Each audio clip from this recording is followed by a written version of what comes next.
Hello friends, my name is Stanislav Chernonog, the author and creator of the Vector Massage and Somatic School, and today we will talk about a problem that worries many women, and that area is the outer part of the hips. There's a lateral surface of the thigh, and on this lateral surface of the thigh, the amount of fat deposits begin to increase. Many specialists say that this is not a problem at all, and it is quite natural and organic for the female body. The hormonal and physiological composition of a woman will lead to fat being stored in this area of the body. A little later, I will tell you why there should not be fat deposits on the lateral surface of the thigh. The widest place on a woman's body should be the hips, in the region of the greater trochanter of the femur. This is located here.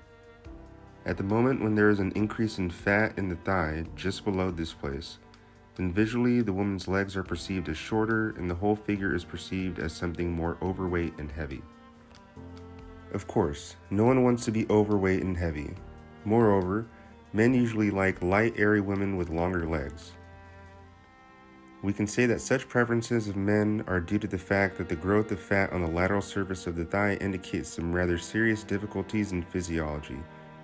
And women in whom the lateral surface of the thigh begins to grow fat simply have worse health, and men have evolved to try not to deal with such women. But we will talk about the root causes of this problem and how to solve it a little later. Now I will tell you how usually they deal with this problem. Many massage therapists try to deal with this problem, and I will tell you why it does not work. I'll tell you how they usually work with this problem. The main task is to increase the intensity of blood circulation in the outer hip area. Thus, the place for the hip area begins to be intensively commemorated in a variety of ways.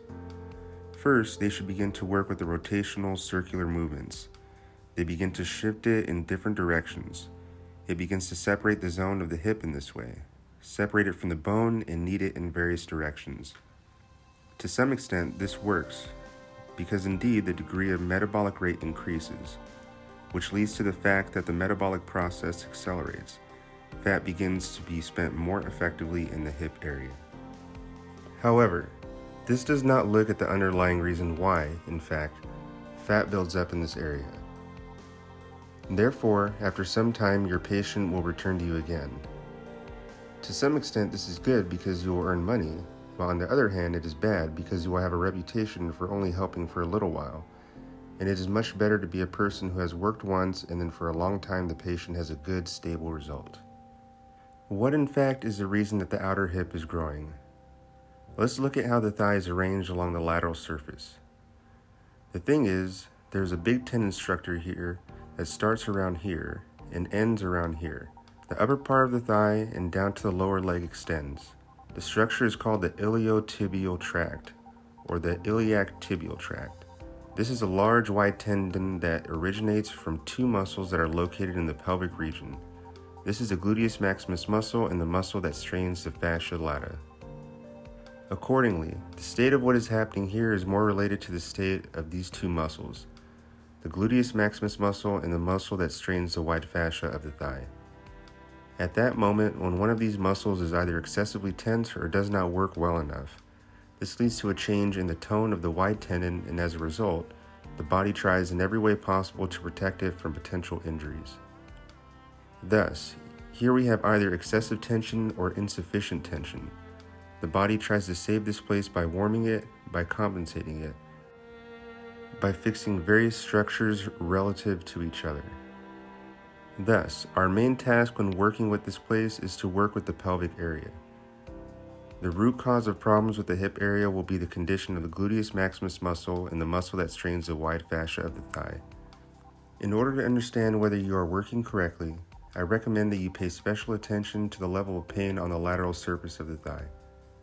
Before you start working with the buttock, pay attention to how painful the lateral surface of the thigh is. If your patient has pain in the lateral aspect of the thigh, then remember this sensation. We will not work from the lateral surface of the thigh now. If we work with the buttock correctly, then the pain on the lateral surface will significantly decrease or completely disappear. You should work as carefully and diligently as possible with the places of attachment of the gluteus maximus muscle along the ilium. The sites of attachment are the sacrum and the iliac crest. By the way, I now have an assistant, Constantine, in the studio, and we will show it on where the gluteus maximus muscle and the muscles that strain the fascia lata of the thigh are located. Constantine is gender neutral. It is important for us to understand that the gluteus maximus muscle is attached along the sacrum and along the ilium, along its inner part. The muscle that strains the wide fascia of the thigh will be located in front and on the side. Particular attention should be paid to the gluteus maximus. Thanks, Constantine. Thus, you need to find places of tangible pain at the attachment of the buttock to the ilium and diligently work out these places until the pain disappears. Friends, be careful. If you decide to work out the gluteus maximus muscle in your patient or your loved one, there are risks associated with pinching the sciatic nerve. You can't squash the place below and on the side. We must work directly on the bone. Friends, I almost forgot. You can check out how well you work. If you have worked with big gluteus, and see how the pain on the lateral surface of the thigh has changed. If it is gone or noticeably decreased, then you have done a good job. However, there is still a second set of problems.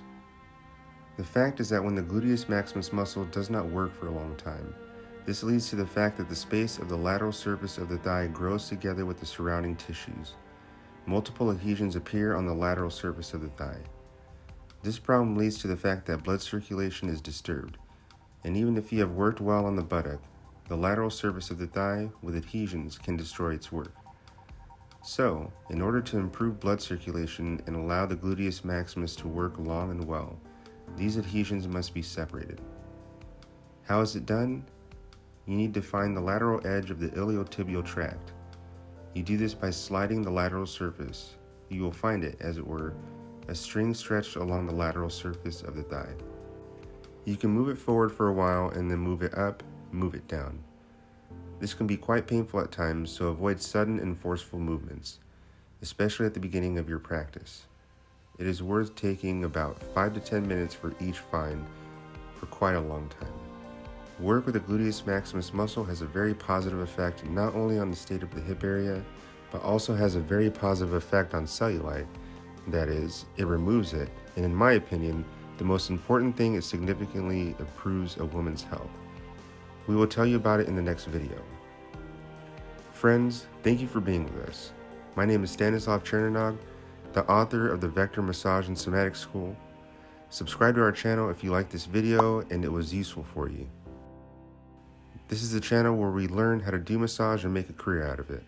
See you again, friends, and until next time, take care.